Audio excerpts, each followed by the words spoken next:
Ay, good morning po. Morning, engineer. Friend po. Good morning po. Kamusta? Okay naman po.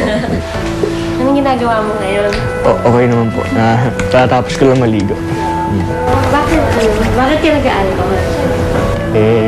Baka madumi po yung kamay niya eh. Oo nga, baka nga madumi.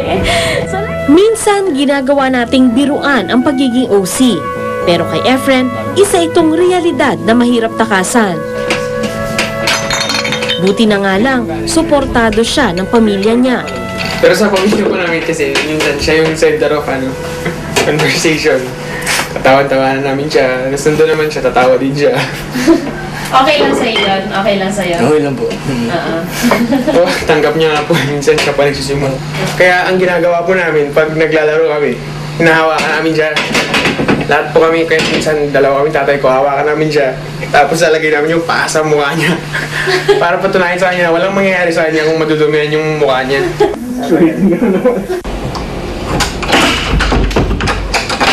Napansin ko po din yung sa door po, paggabi. Lagi yung lock. Check siya, check niya po, check na naman. Next na. Tapos, pag nag-away po kami, kaya matutulog na po kami, sasabihin ko pa sa kanya, hindi mo na-lock yung pinto, no? Tapos babalik na naman po siya, check niya. May kaya ang pamilya ni Efren. Ang kapatid niyang si Rainier, bar top notcher noong nakaraang taon. Ang kapatid namang si Gabby, mataas ang posisyon sa isang malaking kumpanya. Kwento ng magkakapatid, pinalaki sila ng kanilang magulang na organisado at maayos sa gamit. Kumbaga, biro nila, may pagka-OC rin sila. For example, when I was in law school, lahat ng books ko in my shelf, color-coded siya. So, lahat ng maroon ones, magkasama, blue ones, green ones. And then when I study, lahat ng pens ko, kailangan aligned siya. Tapos, in the order of how many times I use it. Pero hindi raw biro ang kalagayan ng kanilang nakababatang kapatid. Very first thing na dapat ma-recognize namin is may problem talaga. Ay, constant reminder lang na talagang you have to emphasize na hindi lang siya yung affected but also the family na kailangan magkaroon siya ng responsibility and consciousness. Pero yung important thing na malaman namin is from our part, dapat meron din kayong patience. May isa pang katuwang si Efren sa buhay, ang kanyang girlfriend ng 6 na taon, si Michelle. Sa araw na ito, dadalo si Michelle, isang speech pathologist, sa isang birthday party.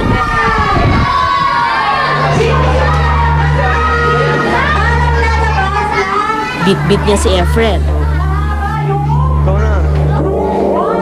Masikip at siksika ng maraming tao sa lugar. Lugar na tila hindi akma sa isang taong may OCD. Doon naman po sa shorts ko, yung pag-suot ko ng shorts, natatakot ako magka-AIDS. Yun naman po pag sa dikit-dikit dun sa mga tao, natatakot ako mahawaan ng bakterya nila, magka-body odor ako, gano'n. Kaya pag may sugat ako, natatakot ako na baka, kahit na nakaklot na po siya, natatakot akong hawakan o madumihan siya, baka magkaroon ako ng AIDS, gano'n po. So, matakatin ako lumabas, baka balang araw magka-cancer yung lungs ko. Ano yung nasa isip mo? Alam mo nga, nakikita mo na paulit-ulit ka na. Anong what's Nakafocus po yung utak ko na kailangan maramdaman ko na malinis na siya. At 3, alam ko dapat malinis na yan. At 3, dapat alam ko malinis na yan. Yun po, nakakonsentrate lang talaga ako. Kahit pigilan mo, hindi mo pigilan? Pwede mo po siyang takasan, huwag mo siya isipin. Yun po. Pero hindi mo siya mapipigilan. Hindi mo makukonvince yung sarili mong satisfied ka unless yun nga po nagawa mo na yung mga routine mo. Gustuhin mang takasan ni Efren ang kanyang sarili noong mga oras na yon, hindi niya magawa.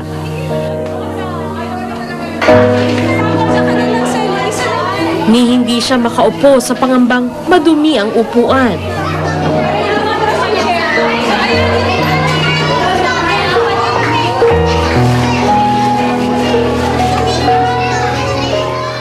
Umupo muna si Michelle para ipakitang okay lang ito.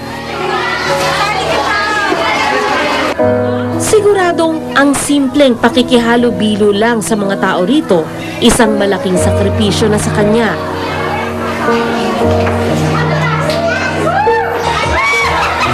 Pero para sa kanyang girlfriend, tiniis niya ito. Curious lang ako. So, paano kayo nag-holding hands kayo, syempre? Opo. Oh, so paano? Na-alcohol ko muna po yung kamay niya bago kami mag-holding hands.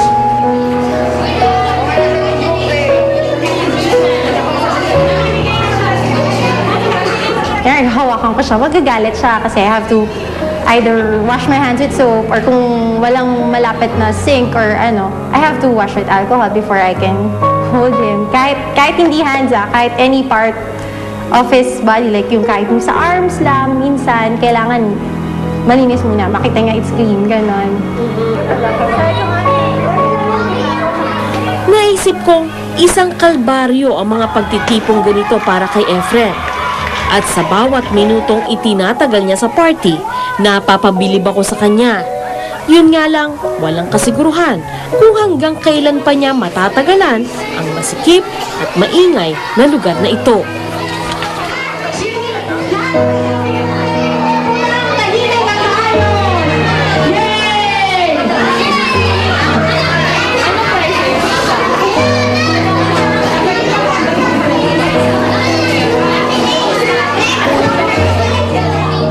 Gusto kong makita kung anong gagawin mo. Color coordinated. So, wala siguro pag may ruler.